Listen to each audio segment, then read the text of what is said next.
Police constable പരീക്ഷ സുതാര്യമാക്കണമെന്നാവശ്യപ്പെട്ട് ബീഹാറിൽ ഉദ്യോഗാർത്ഥികളുടെ പ്രതിഷേധം.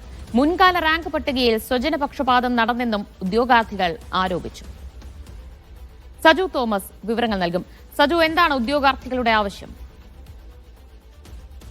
ദിവ്യ, ബീഹാറിലെ സർക്കാർ ജോലികളിൽ വലിയ രീതിയിൽ സ്വജനപക്ഷപാതം നടക്കുന്നുവെന്ന ആക്ഷേപം ശക്തമായി വലിയ പ്രക്ഷോഭങ്ങൾ നടക്കുന്നതിനിടയിലാണ് ഇപ്പോൾ പോലീസ് കോൺസ്റ്റബിൾ പരീക്ഷയിൽ സുതാര്യത ഉറപ്പുവരുത്തണമെന്നാവശ്യപ്പെട്ട് ബീഹാറിലെ വിദ്യാർത്ഥികൾ, പ്രത്യേകിച്ച് ഉദ്യോഗാർത്ഥികൾ വലിയൊരു പ്രക്ഷോഭമായിട്ട് തെളിവിറങ്ങിയിരിക്കുന്നത്. പ്രത്യേകിച്ച് മുഖ്യമന്ത്രി നിതീഷ് കുമാറിന്റെ വസതിയിലേക്കാണ് ഒരു മാർച്ചിന് ആഹ്വാനം ചെയ്തത്.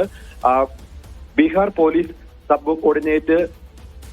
സബോർഡിനേറ്റ് സർവീസ് കമ്മീഷനും അതോടൊപ്പം തന്നെ central selection board of constable commission, ഈ രണ്ട് റാങ്ക് ലിസ്റ്റുകളിൽ വന്ന ഉദ്യോഗാർത്ഥികളാണ് വലിയ പ്രക്ഷോഭവുമായിട്ട് ഇറങ്ങിയത്. അവരുടെ പ്രധാനപ്പെട്ട ആവശ്യം എന്ന് പറയുന്നത് സ്വജനപക്ഷപാതം ഒഴിവാക്കണമെന്നും കൃത്യമായിട്ടുള്ള പോസ്റ്റിങ്ങുകൾ നടക്കണമെന്നുമാണ്.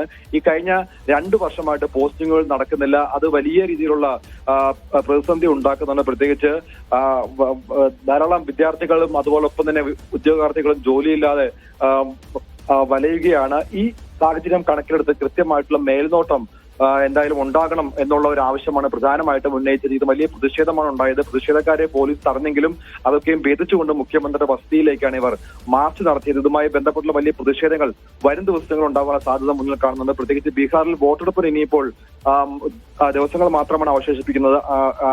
അതിന് മുന്നോടിയായിട്ടാണ് വലിയ പ്രതിഷേധങ്ങൾ വിദ്യാർത്ഥികളുടെ ഭാഗത്തു നിന്നും ഉണ്ടായിക്കൊണ്ടിരിക്കുന്നത്.